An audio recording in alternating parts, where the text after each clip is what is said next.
In this tutorial, I'm going to show you how to delete a product on Gumroad. First, open Gumroad in your browser and log in to your account. Once you are inside your dashboard, go to the Products section from the left sidebar.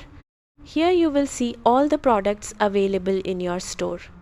Now locate the product you want to delete.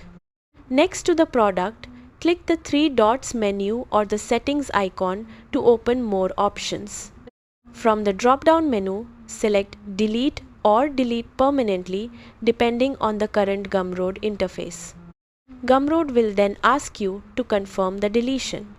Carefully review the confirmation message, then click Confirm or Yes Delete to continue. Keep in mind that deleting a product is permanent.